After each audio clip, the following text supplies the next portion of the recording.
Categories by Aristotle. Chapter 8. Of the Quali and of Quality. By quality I mean that according to which certain things are said to be what they are. Quality, however, is among those things which are predicated multifariously.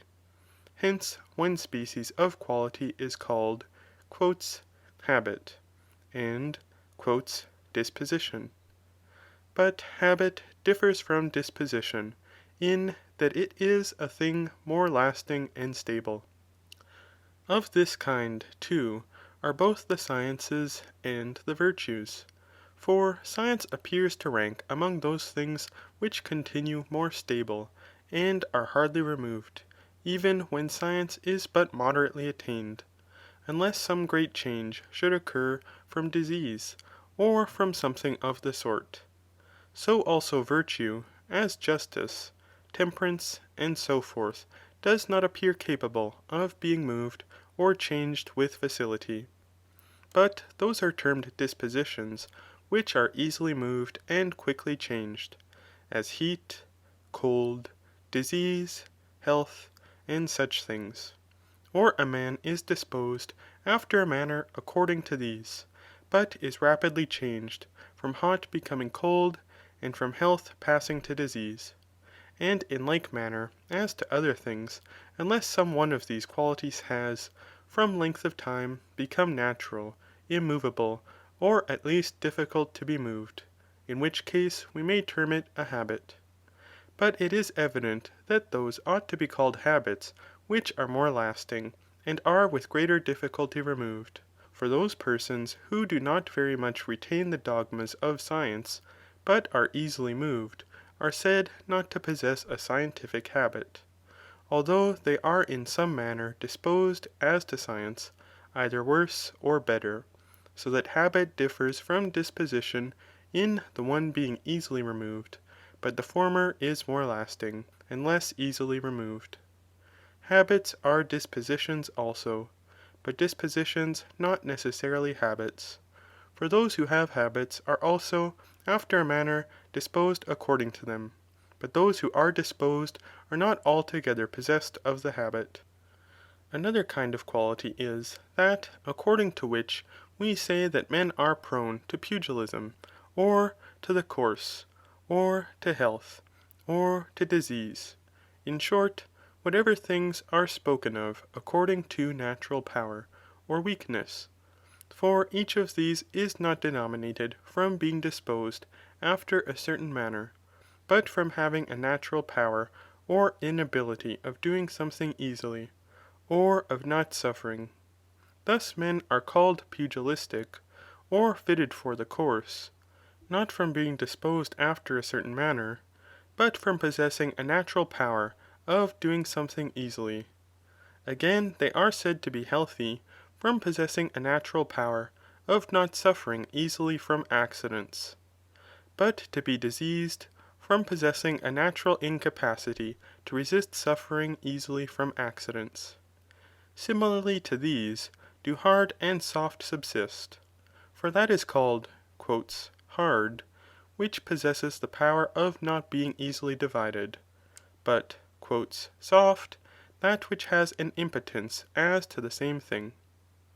The third kind of quality consists of passive qualities and passions, and such are sweetness, bitterness, sourness, and all their affinities, besides warmth, and coldness, and whiteness, and blackness. Now, that these are qualities is evident from their recipients being called from them qualia. As honey from receiving sweetness is said to be sweet, and the body white from receiving whiteness. In like manner in other things. They are called passive qualities, not from the recipients of the quality suffering anything, for neither is honey said to be sweet from suffering anything, nor anything else of such a kind. In like manner to these are heat and cold called passive qualities, not from the recipients themselves suffering anything, but because each of the above-mentioned qualities produces passion in the senses, they are denominated passive qualities. For as sweetness produces a certain passion in the taste, and warmth in the touch, so also do the rest. Whiteness and blackness and other colours are, on the contrary, not called passive qualities, in the same manner with the above-mentioned, but from themselves being produced from passion, for that many changes of colours spring from passion is evident, since when a man blushes he becomes red, and when frightened, pale, and so every thing of this sort. Whence also, if a man naturally suffers a passion of this nature, he will probably have a similar colour, since the disposition which is now produced about the body when he blushes may also be produced in the natural constitution, so as that a similar colour should naturally arise. Whatever such symptoms then originate from certain passions difficult to be removed, and permanent, are called passive qualities.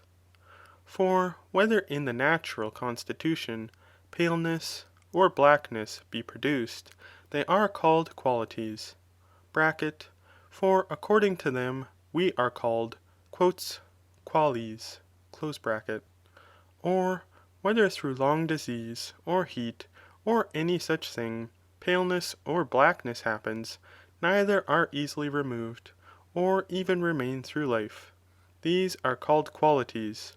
For in like manner we are called quales in respect of them. Notwithstanding, such as are produced from things easily dissolved, and quickly restored, are called passions, and not qualities.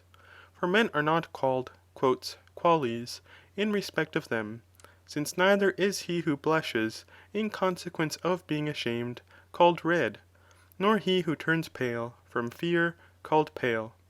They are rather said to have suffered something, so that such things are called passions, but not qualities. Like these also are passive qualities, and passions denominated in the soul. For such things as supervene immediately upon birth from certain passions difficult of removal are called qualities, as insanity, anger, and such things. For men according to these are said to be quales, that is, wrathful and insane. So also as many other mutations as are not natural, but arise from certain other symptoms, and are with difficulty removed, or even altogether immovable, such are qualities, for men are called quales in respect of them. Those which, on the other hand, arise from things easily and rapidly restored, are called passions, as for instance, where one being vexed becomes more wrathful, for he is not called wrathful who is more wrathful in a passion of this kind, but rather he is said to have suffered something, whence such things are called passions, but not qualities. The fourth kind of quality is figure, and the form, which is about everything, besides rectitude and curvature, and whatever is like them. For according to each of these, a thing is called quale. Thus a triangle or a square is said to be a thing of a certain quality, also a straight line or a curve, and everything is said to be quale according to form. The rare and the dense, the rough and the smooth, may appear to signify a certain quality, but probably these are foreign from the division of quality, as each appears rather to denote a certain position of parts. For a thing is said to be dense from having its parts near each other, but rare from their being distant from each other, and smooth from its parts lying in some respect in a right line, but rough from this part rising and the other falling. There may perhaps appear to be some other mode of quality, but those we have enumerated are most commonly called so.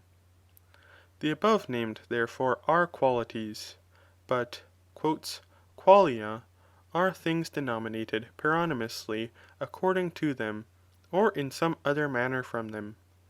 Most indeed, and nearly all of them, are called paronymously, as a white man, from whiteness, a grammarian, from grammar, a just man, from justice, and similarly of the rest.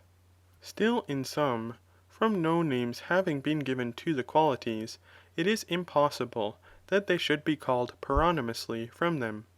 For instance, a racer, or pugilist, so called from natural power, is paronymously denominated from no quality, since names are not given to those powers, after which these men are called quales, as they are given to sciences, according to which men are said to be pugilists, or wrestlers from disposition.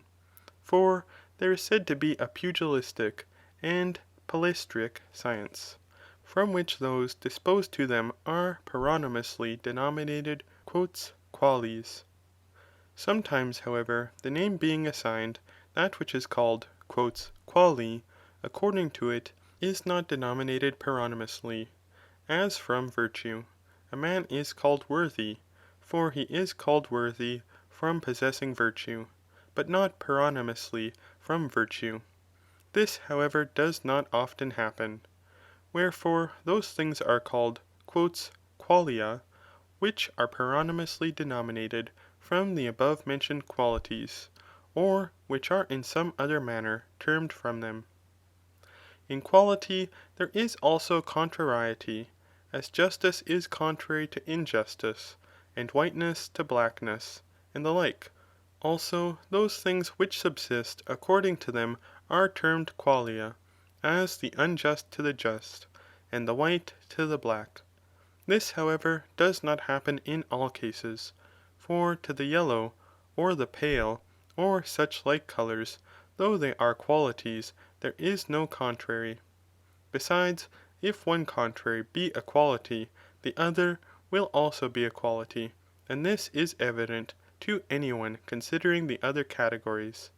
For instance, if justice be contrary to injustice, and justice be a quality, then injustice will also be a quality, for none of the other categories accords with injustice, neither quantity, nor relation, nor where, nor in short anything of the kind, except quality.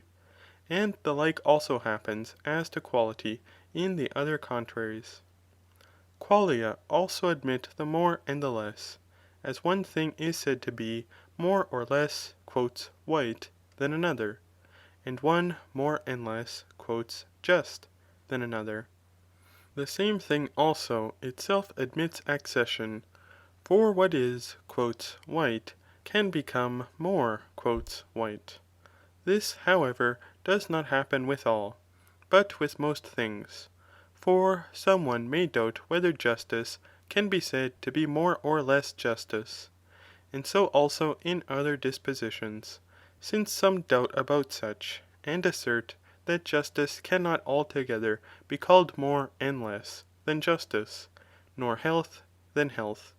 But they say that one man has less health than another, and one person less justice than another, and so also of the grammatical and other dispositions. Still, the things which are denominated according to these do without question admit the more and the less. For one man is said to be more grammatical than another, and more healthy, and more just, and similarly in other things. Triangle and square appear nevertheless incapable of the more, as also every other figure, since those things which receive the definition of a triangle and of a circle are all alike triangles or circles, but of things which do not receive the same definition, none can be said to be more such than another, as a square is not more a circle than an oblong, for neither of them admits the definition of the circle. In a word, unless both receive the definition of the thing propounded, one cannot be said to be more so and so than another, wherefore all qualities do not admit the more and the less. Of the above mentioned particulars then, no one is peculiar to quality, but things are said to be similar and dissimilar in respect of qualities alone. For one thing is not like another in respect of anything else, then so far as it is quale, so that it will be peculiar to quality, that the like and the unlike should be termed so in respect of it. Yet we need not be disturbed, lest any one should say that, proposing to speak of quality, we co-enumerate many things which are relatives.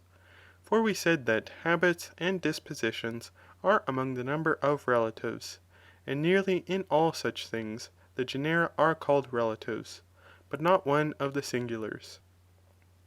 Science, for example, although it is a genus, is said to be what it is with respect to something else, for it is said to be the science of a certain thing, but of singulars not one is said to be what it is, with reference to something else, as neither grammar is said to be the grammar of something, nor music the music of something, but even perhaps these are called relatives according to genus, as grammar is said to be the science of something, not the grammar of something, and music the science of something, not the music of something, so that singulars are not of the number of relatives. Still, we are called quales from singulars, for these we possess, as we are called scientific from possessing certain singular sciences, so that these may be singular qualities, according to which we are sometimes denominated quales, but they are not relatives. Besides, if the same thing should happen to be both a particular quality and a relative, there is no absurdity in its enumeration under both genera. Chapter 9. Of action, passion, and the other categories of position, when, where, and possession. Action and passion admit contrariety, and the more and the less. For to make warm is contrary to making cold, to be warm contrary to the being cold, to be pleased contrary to being grieved, so that they admit contrariety. They are also capable of the more and the less, for it is possible to heat more and less, to be heated more and less, and to be grieved more and less. Wherefore to act and to suffer admit the more and less, and so much may be said of these. But we have spoken of the being situated in our treatment of relatives, to the effect that it is paronymously denominated from positions, as regards the other categories, when, where, and to have, nothing else is said of them than what was mentioned at first, because they are evident, e.g. that to have signifies to be shod, to be armed, where, as in the Lyceum, in the Forum, and the rest which are spoken of these. Of the proposed genera, therefore, sufficient has been stated. Chapter 10. Of opposites. We must now speak of opposites, in how many ways opposition takes place. One thing then is said to be opposed to another in 4 ways, either as relative, or as contrary, or as privation and habit, or as affirmation and negation. Thus speaking summarily, each thing of this kind is opposed relatively as the double to the half, contrarily as evil to good, privately and habitually as blindness and sight, affirmatively and negatively as he sits, he does not sit. Whatever things then are relatively opposed are said to be what they are with reference to opposites, or are in some manner referred to them, as "the double of the half," is said to be what it is with reference to something else, for it is said to be the double of something, and "knowledge" is opposed relatively to the object of knowledge, and is said to be what it is in reference to what may be known, and what may be known is said to be what it is in reference to an opposite, namely "knowledge." For "the object of knowledge" is said to be so, to something, namely to "knowledge." Things therefore relatively opposed are said to be what they are with reference to opposites, or in whatever manner they are referable to each other.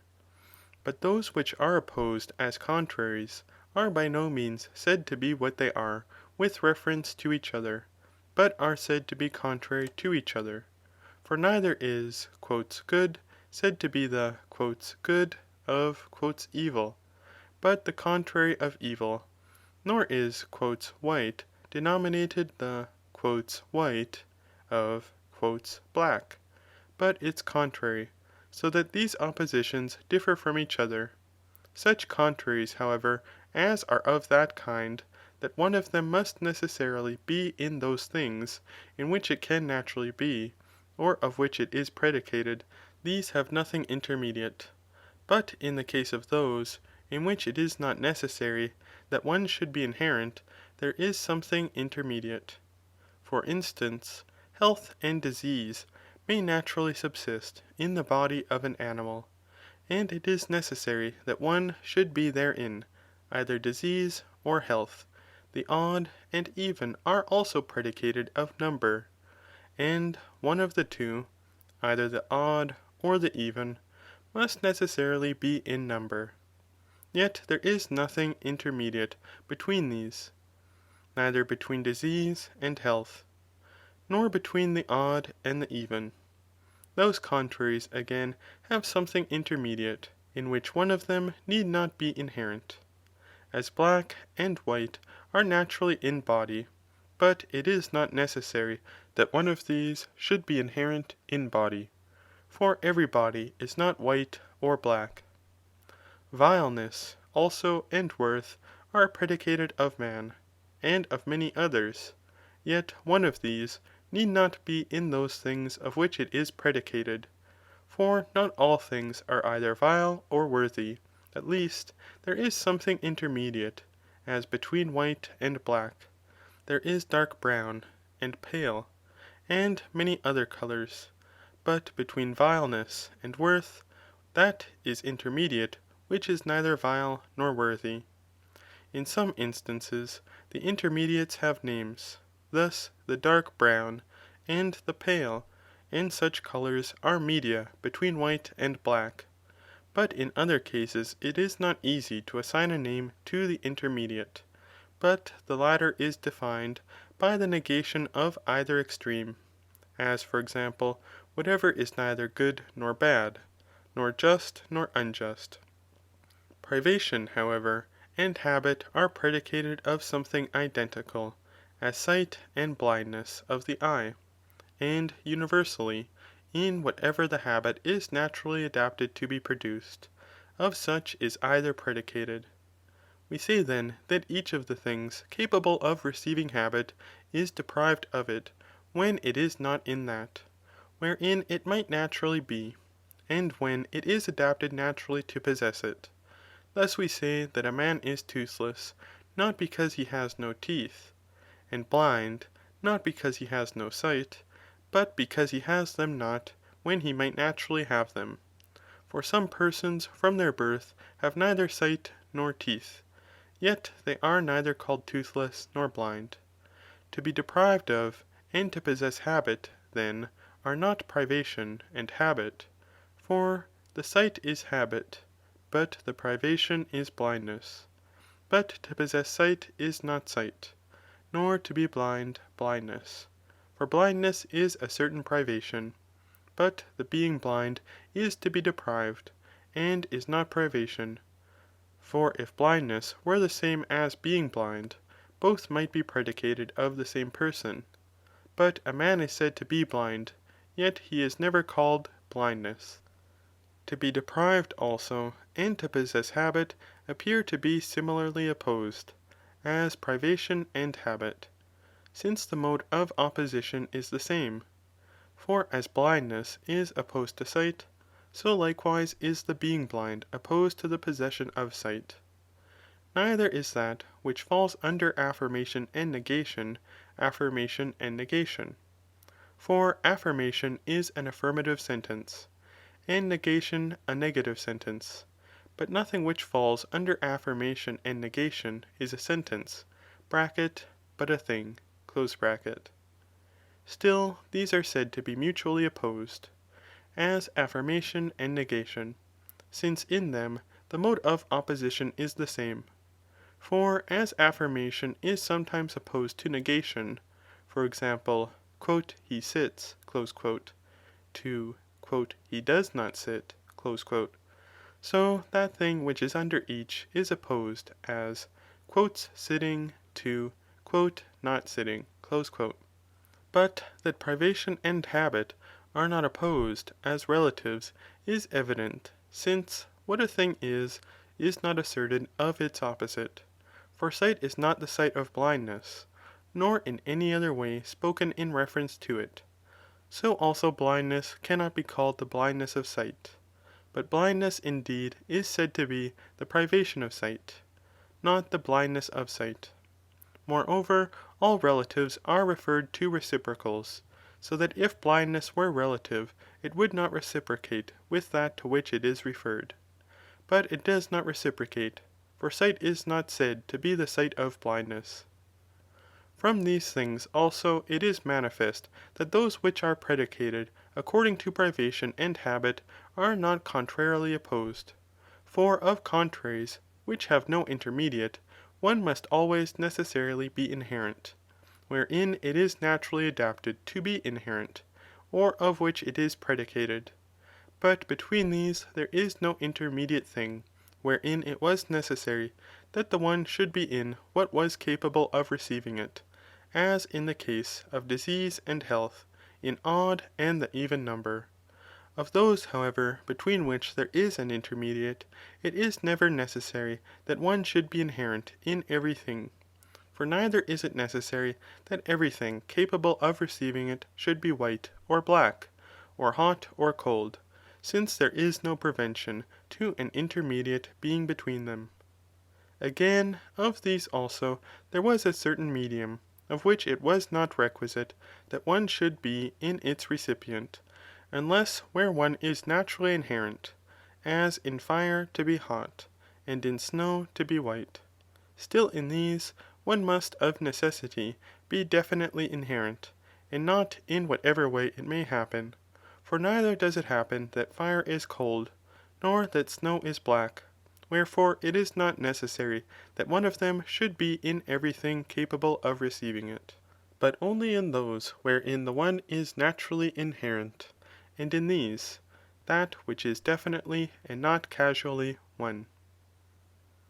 In privation, however, and habit, neither of the above-mentioned particulars is true, since it is not always necessary that one should be inherent in what is capable of receiving it, as what is not yet naturally adapted to have sight, is neither said to be blind nor to have sight. Wherefore these things will not be of such contraries as have nothing intermediate. But neither, on the other hand, will they be amongst those which have something intermediate, since it is necessary that at some time one of them should be inherent in everything capable of receiving it. Thus when a man is naturally fitted to have sight, then he will be said to be blind, or to have sight, and one of these, not definitely, but whichever may happen, since he need not necessarily be blind, nor see, but either as it may happen. In respect, nevertheless, of contraries, which have an intermediate, it is by no means necessary that one should be inherent in everything, but in some things, and in these one of them definitely, and neither casually, so that things which are opposed according to privation and habit are evidently not in either of these ways opposed, as contraries. Again, in contraries, when the recipient exists, a change into each other may happen, unless one is naturally inherent in something, as for instance, in fire to be hot. It is possible also for the healthy to be sick, and the white to become black, cold to become hot, and the hot to become cold. From good it is possible to become bad, and from bad, good. For he who is depraved, being led to better pursuits and discourses, advances, though but a little, to be better. And if he once makes an advancement ever so little, he will evidently become either altogether changed, or have made a very great proficiency, since he ever becomes more disposed to virtue, even if he has obtained the smallest increase from the beginning. Wherefore he will probably acquire greater increase, and this perpetually occurring, he will at last be transformed entirely to a contrary habit, unless he be prevented by time. But in privation and habit it is impossible for a mutual change to occur, since it may take place from habit to privation, but from privation to habit it is impossible, as neither can he who has become blind again see, the bald again have hair, nor has the toothless ever yet again got teeth. Whatever things are opposed, as affirmation and negation, are evidently opposed according to none of the above-mentioned modes, since in these alone it is always necessary that one should be true, but the other false, as neither is it always necessary in contraries that one should be true, but the other false, nor in relatives, nor in habit and privation. For instance, health and disease are contrary, yet neither of them is either true or false. So also the double and the half are relatively opposed, and neither of them is either true or false. Nor in things which are predicated, as to privation and habit, as sight and blindness. In short, nothing predicated without any conjunction is either true or false, and all the above named are predicated without conjunction, not but that a thing of this kind may appear to happen in contraries, which are predicated conjunctively. For Socrates is well, is opposed to Socrates is sick. Yet neither in these is it always necessary that one should be true and the other false. For while Socrates lives, one will be true and the other false, but when he is not alive, both will be false, since neither is it true that Socrates is sick, nor that he is well, when he is not in existence at all. In privation and habit, then, when the subject is non-existent, neither is true, but when the subject exists, the one is not always true, nor the other false. Socrates sees, is opposed to Socrates is blind, as privation and habit, and whilst he exists, one need not be true or false, for when he is not naturally fitted to possess them, both are false, but when Socrates does not exist at all, both will thus be false, that he sees and that he is blind. In affirmation and negation, always, if Socrates be or be not, one will always be false, and the other true.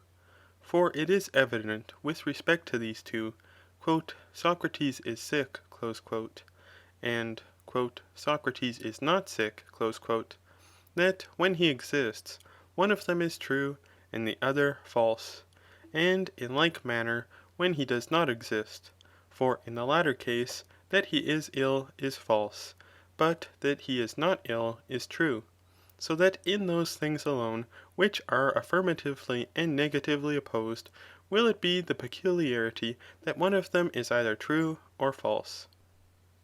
Chapter 11. Opposites continued, especially as to the contrariety between the evil and the good. Evil is of necessity opposed to good, and this is evident from an induction of singulars, as disease to health, and cowardice to courage, and similarly of the rest. But to evil, at one time good is contrary, and at another evil. For to indigence, being an evil, excess is contrary, which is also an evil. In like manner, mediocrity, which is a good, is opposed to each of them. A man may perceive this in respect of a few instances, but in the majority the contrary to evil is always good. Again, of contraries it is not required, if one is, that the remainder should be. For when every man is well, there will indeed be health, and not disease. And so also when all things are white, there will be whiteness, but not blackness. Besides, if Socrates is well, be the contrary of Socrates is ill, and both cannot possibly be inherent in the same subject, it follows that when one of the contraries exists, the other cannot possibly exist. For Socrates is well, existing, Socrates is ill, cannot exist.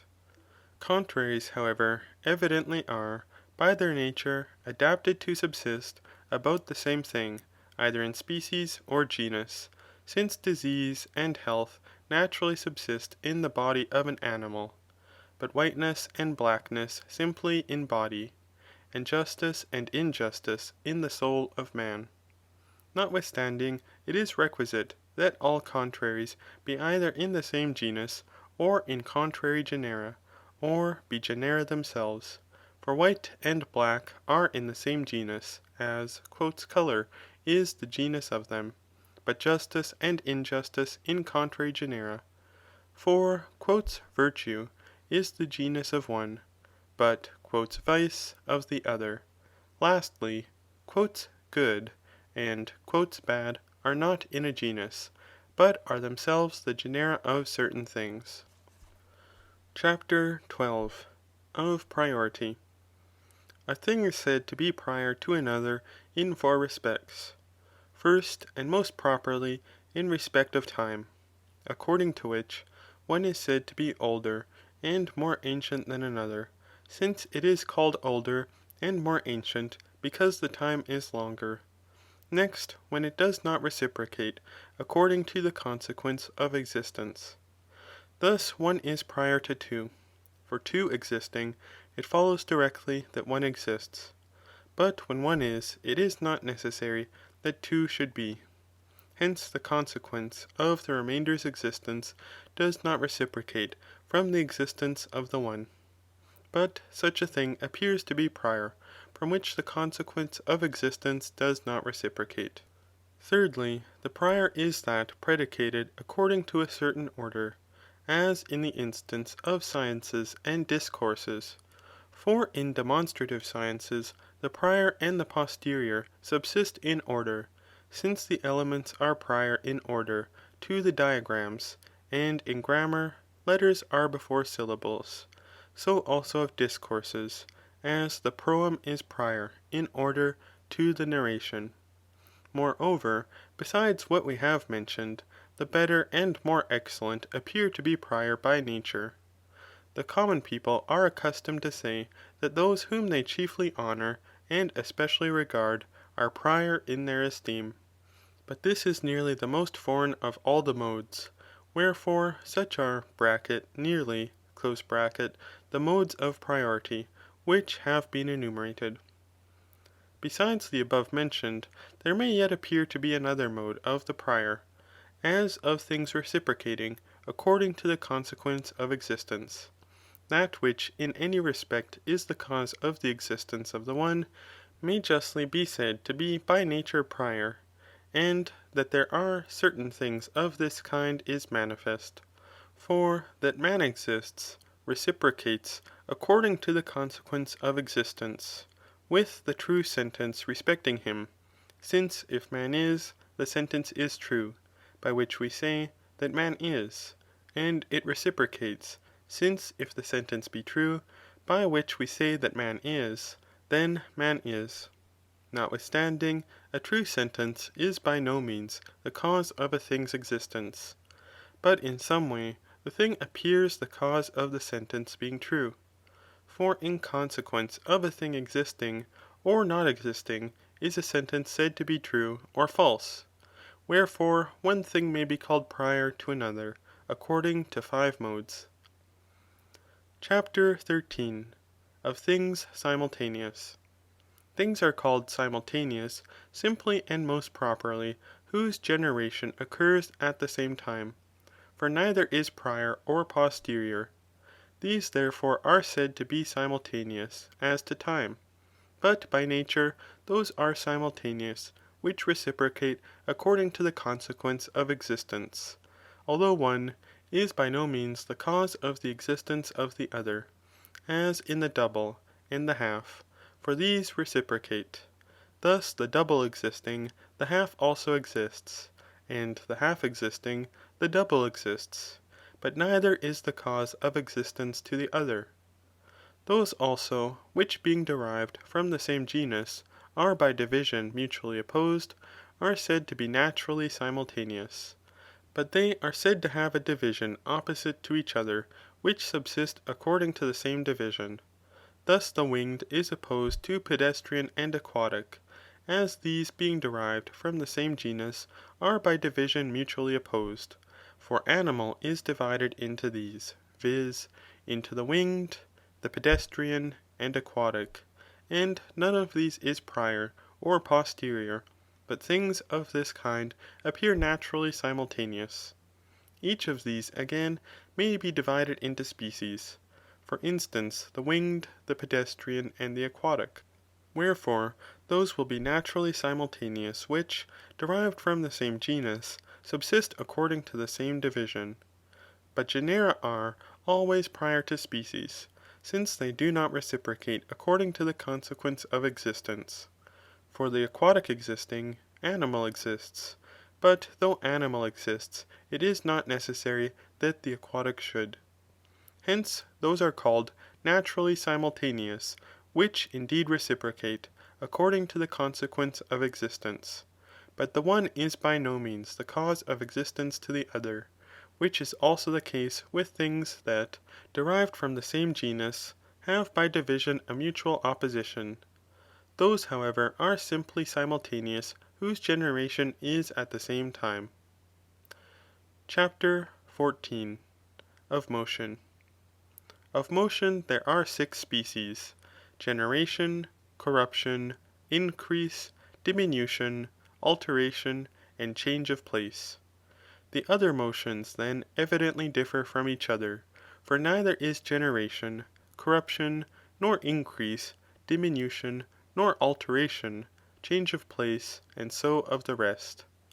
In the case of alteration, however, there is some doubt whether it be not sometimes necessary that what is altered be so in respect of some one of the other motions, but this is not true, for it happens that we are altered as to nearly all the passions, or at least the greater part of them, without any participation of the other motions.